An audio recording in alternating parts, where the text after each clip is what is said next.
In this video, I'm going to be answering the question I have answered once in my live video. Please consider subscribing to our YouTube channel and click the bell to be notified when we post new videos.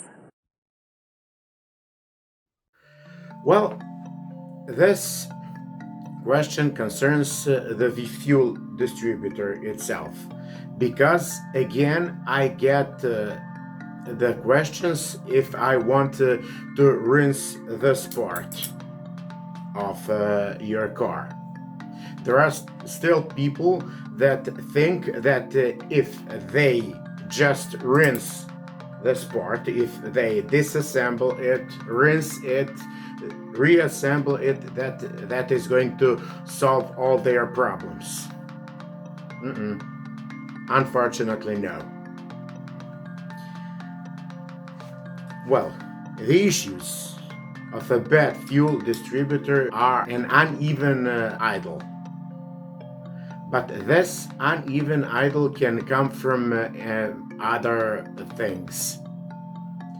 So, if you are sure that your ignition is good, that your injectors are spraying fine, that they are brand new, and still you have uneven idle, then it comes from the fuel distributor. Otherwise, don't do that. Don't disassemble the fuel distributor, and there is absolutely no need to do that. Well, as I have already said in my video, I'm willing to do that. I can do that, but I cannot grant you success. That's the point.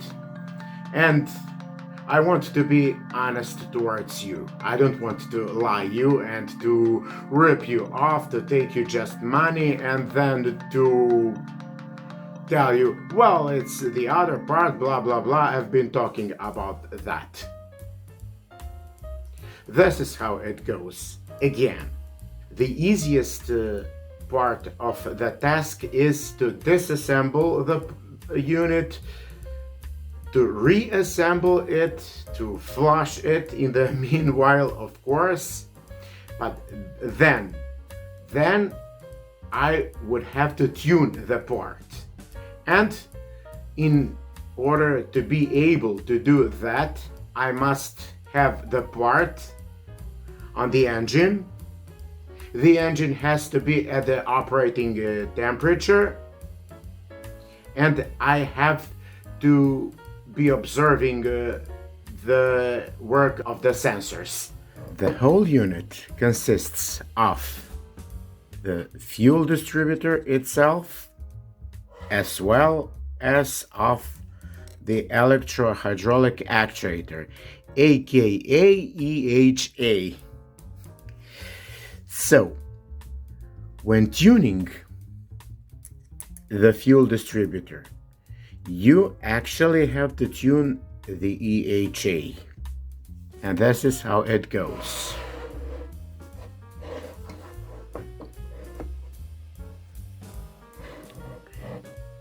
The sensors send the signal to the ECU. The ECU processes that signal and it sends the signal to the EHA.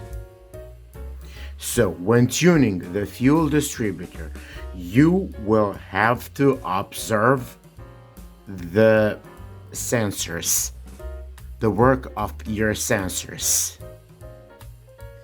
And then you actually tune the EHA. That's how it goes. So, for a good, healthy KE tune-up, you must have good, healthy sensors. Without the sensors, you can do actually nothing. Then each tune-up fails.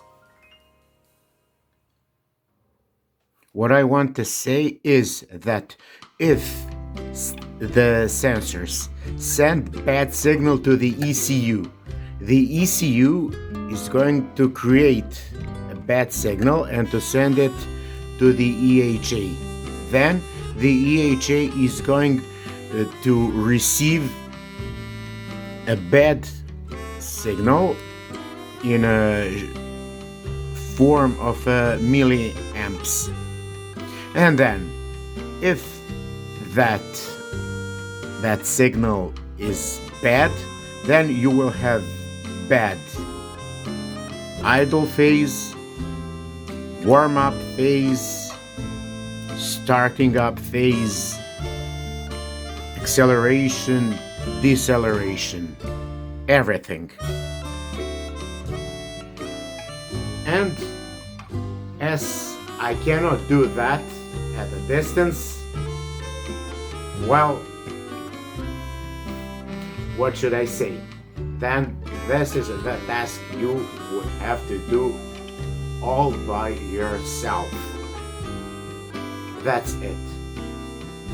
The only exception from this explanation would be if there is someone of you that already knows how the KE functions, but he still haven't reassembled the fuel distributor, and he's not willing to do that on his own car, then of course I can just reassemble the part, rinse it, and then reassemble it again, and that's it. As for the tune-up, well, this must fall on his own back. So my dear ones, if you enjoyed this video, then please don't click the button skip ad. It is going to help me a lot. And till the next video, happy Mercedesing. Bye.